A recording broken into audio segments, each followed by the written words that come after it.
তামিম ইকবাল খান, তাকে বলা হয় তিনি নাকি সেইভাবে 6 বার 7 বার চেষ্টা করে পরবর্তীতে সভাপতি হয়েছেন নাকি। তামিম ইকবাল খান এখন অ্যাডক কমিটির সভাপতি, ওনাকে বলা হয় সেই স্কটল্যান্ডের রাজার মতো। উনি নাকি 6 বার থেকে 7 বার চেষ্টা করেছেন, 5 আগস্টের পরে চেষ্টা করেছেন, 3 আগস্ট নাকি উনি শেখ হাসিনার সাথে দেখা করেছেন, পরবর্তী 5 আগস্টের পর অনেকবার চেষ্টা করেছেন সভাপতি হওয়ার জন্য, পারেন নাই, কিন্তু উনি হাল ছাড়েন নাই। এখান থেকে তোমাদের ইন্সপিরেশন নিতে হবে, এখান থেকে তোমাদের ইন্সপিরেশন নিতে হবে। পরবর্তীতে উনি সর্বশেষ গিয়ে জয়ী হয়ে অ্যাডক কমিটির সভাপতি হয়েছেন, এটাও তোমাদের একটা ইন্সপিরেশনের বিষয়।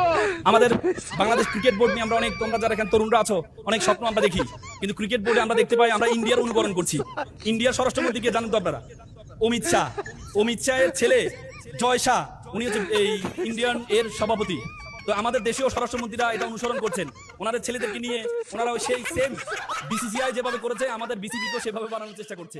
এখান থেকে তোমাদের ইন্সপিরেশন নিতে হবে, পজিটিভ ইন্সপিরেশন, নেগেটিভ না, যে চেষ্টা করলে তোমরা সফল হবা, সে চিন্তা, সে মানসিকতা থাকতে হবে।